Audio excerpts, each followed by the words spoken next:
Hello, Booble Tooble. Back for the last time in a little while. Let's get right into it. Last 5 things I've done. First up, Alien Isolation. Extraordinary book. It delves into the character of Amanda Ripley, who is Ellen Ripley's daughter, who we always hear about in the movies, but she's kind of just mentioned in passing as being her young daughter, who she, of course, never gets to see again. So the book starts off with kind of a brief little scene regarding this salvage ship called the Anesidora. The captain of the ship, Henry Marlowe, him and his crew are after the big score, something that will help them be set up for the rest of their lives and not running day to day, patching their ship together and not having enough money for food and stuff like that. So, and the big score is the Nostromo, the ship that Ripley and that squad of Marines that kind of went through all that ordeal on LV-426 when they encountered the xenomorph aliens. So they get a tip about the location of the Nostromo. In particular, it made a stop at LV-426. So they set course for the ill-begotten planet and make landfall there, discover an ancient alien ship, and of course they also find the flight recorder of the Nostromo, but they come back with another little surprise in the form of a facehugger attached to Marlowe's wife, the second in command of the ship. So as that scene kind of ends, we then are transported into Amanda Ripley's world. She's a world-class engineer, but is working crappy jobs because due to financial constraints, she can't get the proper certifications to be considered an engineer. So she's not working as high up as she should be, and she doesn't want to rely on Weyland-Yutani to kind of bail her out because she doesn't want to work for that big faceless evil company. So she's just toiling to get by through life, and soon enough a representative from Weyland-Yutani named Nina Taylor, a lawyer, approaches her and says, "We think we found some information about your mom, and we'd like you to come along to see what it is, and hopefully give you some closure on why your mom never came back for your 11th birthday all those years ago." So she agrees, and so soon enough she's on a ship bound for a place called Sevastopol Station, which is where the Anesidora docked after finding the flight recorder of the Nostromo and also picking up that facehugger. So as they reach the station and they try to get onto it, they find that some sort of catastrophe has happened. They figure it's some sort of natural disaster on the station. And so Ripley, Nina Taylor, and the synthetic on the ship that they brought along, Christopher Samuels, the 3 of them attempt to make landfall on the station. They get separated in the process due to more rumblings from the station, and Amanda gets separated from these other 2. As she starts to make her way through the station, she notices roving bands of its citizens kind of armed and looting and not being friendly towards one another. So it's panic and it's craziness on the station. The first guy that she comes across that she kind of is caught by, a guy named Axel. He doesn't kill her, but he is not a nice guy. So the 2 of them kind of reluctantly team up, and he tells her what's happened on the station, and he even kills a guy that kind of attacks him and her him and Ripley. And he also mentions that there's some kind of monster on the station that's responsible for, is the main reason everything's gone to hell. And Ripley's like, "A monster? What are you talking about?" And then soon enough, Axel is killed right in front of her eyes by this bizarre creature, the likes of which she's never seen before. So she's like, "Oh, okay, he wasn't lying. There is a monster on this station." So the rest of the book is just her trying to skulk through the station and find a way off, which leads her back and forth and across. She gets double-crossed by a couple of people she meets up with. Eventually, she is able to find Taylor and Samuels, as well as a couple of the ship's or the station's marshals, and together they all work together to try and form a way to get back into space aboard the ship that brought them. But of course, there's lots of what ifs involved, and of course, with a xenomorph running amok on the station, plans are going to have to change along the way. So eventually she does link up with Marlowe, who was the captain of the Anesidora, and he fills her in on the information that was on the flight recorder, and she does get, I guess, a bit of closure out of it in terms of the fate of her mom, Ellen Ripley. So, excellent book. Just flew through it, page turner, and I didn't realize it's actually based on a video game that was designed for the PS3 a while back, and I think it's also on the PS4. So now I desperately want to try and find a copy of that, because I love Alien, I love that book, so I'm gonna love the video game. Next up, another book. This one, another one of the Marvel Universe. Captain America: Dark Designs. In this story, it starts off in the summer of 2005. Captain America is in Somalia with a Wakandan doctor named Nia Ntomo, and they put a stop to this. This terrorist group has got a hold of a missile and a rabies strain of the rabies virus, and they plan on firing the missile and getting many people sick with the incurable disease, of course. And Captain America puts a stop to this, but on the SHIELD helicarrier after the mission, he kind of comes to, and he is in quarantine, and he's asking, like, what are you guys doing? And under the assumption that they're testing him to see if he got rabies out of this current mission that they just concluded. And the doctors play coy a little at first. Nia is one of them, but the other one, Winston Cade, is the other doctor, and he's the one who's kind of being tight-lipped about things. But finally, Nia forces Cade to bring Cap in on the situation, and he lays it out that while testing him for rabies, they found some sort of virus within Cap that's been inside of him ever since he came out of the deep freeze many decades ago, which is dormant, but it is an extinction level pathogen that's inside of him. So they cannot risk him being outside of quarantine until they've had a chance to study this and figure out exactly what's going on inside him. And worst comes to worst, they're going to have to put him back in the deep freeze in the meantime, and until they can come up with a solution to the problem. So, but as they get thinking about this, the virus seems to be specific to Cap's super soldier genes, so they think about, oh no, what about Red Skull? He shares the same genes as Cap because he's a clone of Cap, just one that didn't go right. So the scene then shifts to a castle in rural New York State, where the Red Skull is indeed suffering from the effects of the virus. His is entirely active, and the symptoms have already started to show.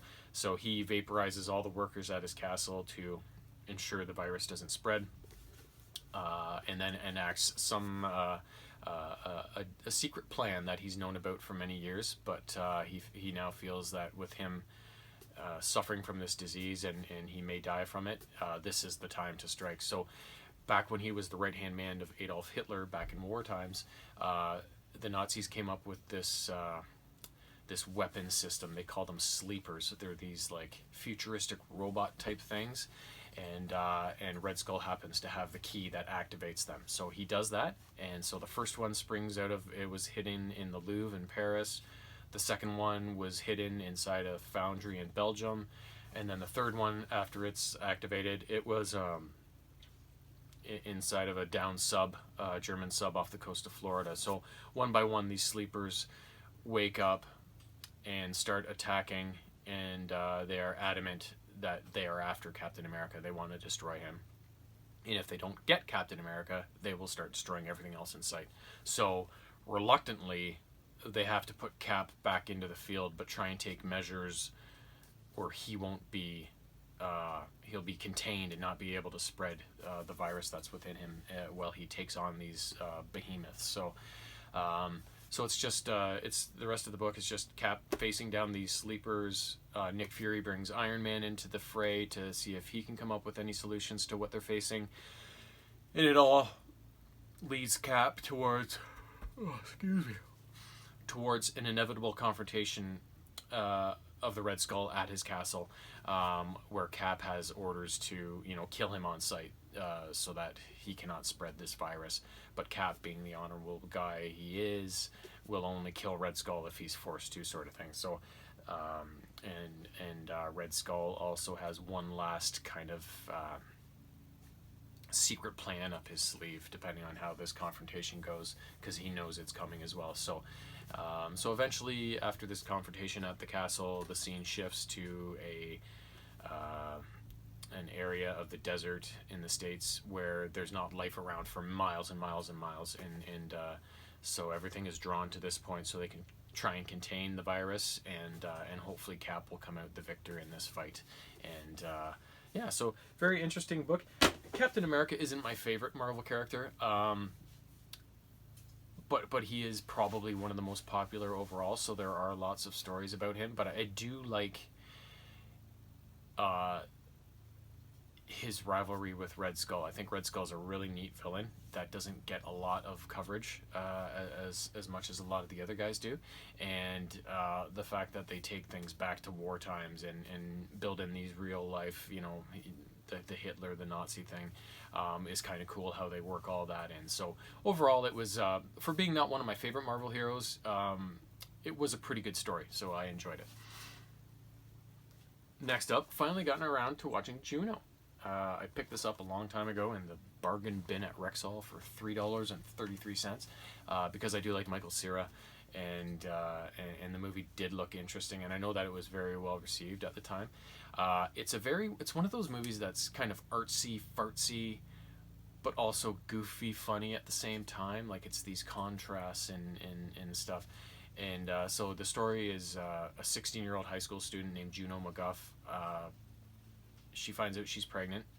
Paulie Bleeker is the guy who was responsible, and she's kind of struggling with you know, what do I do about this? And Juno is a very headstrong, quirky, different, does what she wants and doesn't care what anybody else thinks kind of person. And Paulie's in love with her, but she doesn't necessarily return these feelings, so she's got some stuff going on there. And at first she's planning on going the abortion route with the baby, but then after trying to go through with it, she can't. So then she talks to her best friend Leah about it, and she's like, oh, you could put it up for adoption. So they find this couple in the Penny Saver named Mark and Vanessa Loring, and think, this is a perfect fit. I can have the baby, give it off to them. It's like nothing ever happened. So she tells her dad and her stepmom that she's pregnant, and they take it as well as you know, might think somebody can.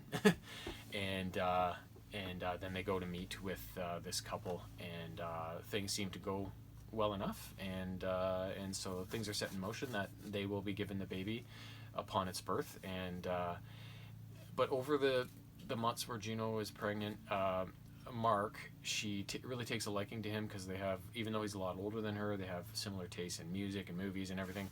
So she finds more and more excuses to go over to the house and spend time with him. And Vanessa's kind of like, what's going on here? Eventually, Mark, on one of the visits, Mark tells Juno that, you know what, I'm leaving Vanessa. I haven't been happy in some time. I'm not ready to have a child, whatever. And Juno's like, oh my God, this is, you can't do this, Mark, you can't. And because she feels super responsible, that it's, you know, her involvement that has led him to this decision. So she leaves and doesn't have anything else to do with them until the baby's born. And she says to Vanessa, you know what, if you still want this baby, even if you're on your own, it's all yours. Like, I'm all in on that. So as the events lead up to the delivery and stuff, going through that last bit of the pregnancy and then giving birth to the baby and passing it off to Vanessa kind of gives Juno a bit of perspective on her life and the meaning of life, I guess. And so she's able to kind of appreciate things a bit more and become a little more caring and involved, and she's able to you know, realize that she does love Paulie, and she makes amends there and stuff like that. So it's just kind of this transformation of Juno across this pregnancy, because there was lots of stuff she had to deal with along the way, like the physical effects on her body, being in high school and being a pregnant girl, that's not easy, and then of course all the stuff with Mark and Vanessa and stuff like that. So very cool movie, very funny, but also bizarre. That filming style, you have to see it to kind of know what I'm talking about. But it's a very popular genre of movie, that kind of thing, that weird, quirky, slow but involving kind of style, but also funny and goofy. But I can only take so many of those. I can't watch those like a lot. I just watch one of those every once in a while, sort of thing, because I like it, but it's not my jam necessarily.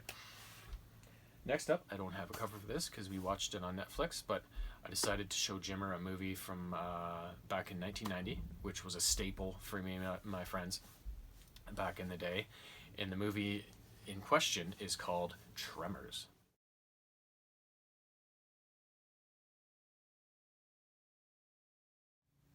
Tremors takes place in a small town called Perfection, Nevada, population 14, and the two main characters are best friends called named Val and Earl. They work around Perfection, doing odd jobs, stuff they don't want to do, like hauling garbage, pumping sewage, all for paltry amounts of money. And they know that there's something bigger and better out there for them, and they want to move on.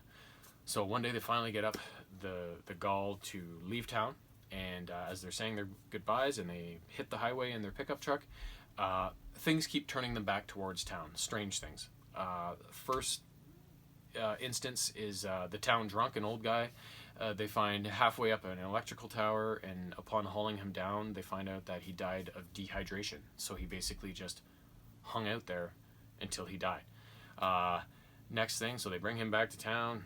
They try and leave again. The next thing is an old man named Fred who tends a flock of sheep. They find his flock completely slaughtered, which also includes Fred. So they head back to town and they're like, what the hell? On these adventures, they passed a couple of construction workers that were working on a section of the highway leading out of town, and we witnessed these two workers encounter something below the ground that ultimately kills both of them and destroys the road that they were working on, blocking off access out of town. So Val and Earl again try to leave town to get help this time, but they find this road blocked off, and they're like, what the hell? As they're turning around to try and head back to town, they have problems with the truck. It doesn't seem to want to go, and eventually they get it to break loose, and they head back to town.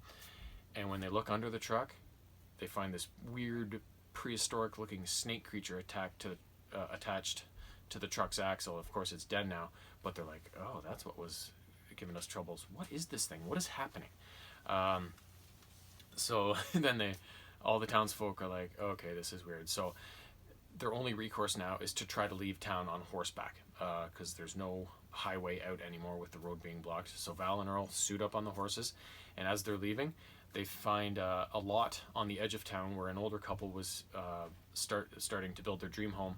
They find the lot empty and their car buried beneath the dirt of the lot. So they're like, it just keeps getting weirder. So as they're leaving this lot, they are pursued by something under the ground, and eventually outwitted only by sheer luck, and kill the creature. And what they find is this weird, massive worm slash snake creature that burrows under the ground and shoots these smaller snakes out of its mouth. And they're like, what the hell is this? So as they kill this creature, in the nearby vicinity is a young university student, a geologist named Rhonda, who was taking seismograph readings in the area, and she had been encountering some strange readings, and these things, of course, would account for it. And when she sees what they've discovered, her mind is blown. But there's more than one of these creatures, apparently, because soon the three of them are kind of stranded on a rock with this creature wanting to eat them. So they outwit it, get back to town, and tell everybody exactly what's going on. So then the rest of the movie is the surviving town members trying to find a way to leave town safely and get help, and hopefully get somebody into the area to deal with these creatures. But as they go about this plan, the creatures seem to be getting smarter, and eventually they're left with one last ditch scheme they can come up with that they hope will get them out of town. So it's kind of this final fight to get them out of perfection that ends the movie. So this was awesome. It's got Kevin Bacon. It's got a really weird cast. Kevin Bacon, Reba, like Reba McEntire, the country singer, is in there. Michael Gross, who played Steven, the dad on Family Ties for all those years. Ariana Richards, who was Lex in the Jurassic Park movie, the young girl. So she's like even younger. She's just a kid. And then Rhonda, the girl that played the geology student, she was just an actress who didn't really do much after that. So, but overall, just a great action movie. And I remember watching this movie a ton of times as a kid, and it doesn't get old, and it was still good to watch all these years later. So, and it spawned lots of sequels too. I think there was at least another couple Tremors movies after that, maybe more. I think they were all direct-to-video releases. But I know that there was more in the series, and I think I've watched Tremors 2, but I can't be sure. It's been many years since I have, if I did, but I don't think it was as good as the original, but I would like to go and watch them just to see what they're like. So, but the first one for sure is A+. Last up, Need for Speed Payback, an outstanding game on the PlayStation 4. Much like the original Need for Speed game for the PS4, this one was very heavy on the story. So you play a racer named Tyler Morgan, who is he lives in Silver Rock, Fortune Valley, which is a kind of a desert town that's very much run by casinos and crime and stuff like that. And he is a street racer, and he takes a job trying to steal a I don't know how you say this, but it's a Koenigsegg. It's a really expensive supercar that are in a lot of these newer games, and so he's given the opportunity to try and steal this supercar from a guy that owns a casino named Marcus Weir, who's nicknamed the Gambler, and so it's him, one of his good friends Mac, and another good friend named Jess, and their mechanic named Rav outfits them with all their cars and their upgrades, and then a girl named Lena, who is a childhood friend of Tyler's, is the one who brings them this job. So they go about, everything's going well, and Tyler steals the car, and he's the getaway guy in the car. And as he's meeting up with the truck that's going to take them out of town with the car, they find Rav knocked out. Lena shows up, Tyler finds out she's sold them out. She works for the House, which is basically an underground crime organization that controls Fortune Valley. And they want to take over everything. They want to take over Marcus Weir's casino. They want to own everything. And all the street races and stuff, they rig and put their own racers in and stuff like that. So Tyler is in dire straits at this point. So Marcus Weir tracks him down and is like, "You're working for me now. You know, I lost my car. I may lose my casino. You owe me." So Mac and Jess kind of leave town and go about their own things, and Tyler's left just kind of being Marcus Weir's valet, like his little monkey boy sort of thing, doing odd errands and stuff. And eventually Tyler's like, "You know, we got to take down the house. This is ridiculous." So over time, Tyler convinces Marcus to work with him and come up with a plan to get back at Lena and get back at the house. And the ultimate plan is for Tyler to get into the Outlaws Rush, which is a really huge street race that only the best drivers get in. And of course the house rigs it. So if Tyler can get into that race and win it, they could use that to take down the house and Lena if they do everything properly. Now the only way for Tyler to get into the Outlaws Rush is for him to take down a whole bunch of racing leagues within Silver Rock to build up his rep and his abilities and get into the Outlaws Rush. So he calls Mac and Jess back into the scene, and they all have their own genres of racing that they do. Mac is a drift racer, Mac is an off-road racer. Jess is like a getaway / courier driver, whereas Tyler does the drag racing and the regular racing. And Mac also does. Mac does the drift racing as well. So the three of them work through these leagues, and in so doing, improving themselves to these different leagues and the leaders of these factions, they gain friends out of them, friends that will eventually help them in the end when they're taking on the Outlaws Rush. So it's just your the story of you working your way up to get into the Outlaws Rush. You buy cars, you upgrade cars along the way, and eventually, hopefully, win the Outlaws Rush and win the game. It's not an easy game. The first batches of events are pretty easy, but as you get into the later ones, when you're facing some really serious competition, it really gets difficult. You really got to make sure you buy the best car available and upgrade it to the nines, even to have a sniff of a chance. Because even with the best car and all that I could buy and the best upgrades I could get, everything was like, it took me many tries in a lot of cases to eventually win each race and advance into the finals. So, but it's nice that it's a challenge, but not impossible. So it's one of those ones that will really push you, but it is attainable. And it's also got, it's so in depth in the story, and it looks and sounds so good, and there's so many great cars in it that it was just it's a masterpiece. This game, I highly recommend it, as most of the Need for Speed games are anymore. They're all really good. So, but anyways, that's all for now. I've already started my next batch of 5 things, but I'm only one thing deep, so it will be a little while before we get to the next video. But for now, we are totally up to date. Have a great afternoon.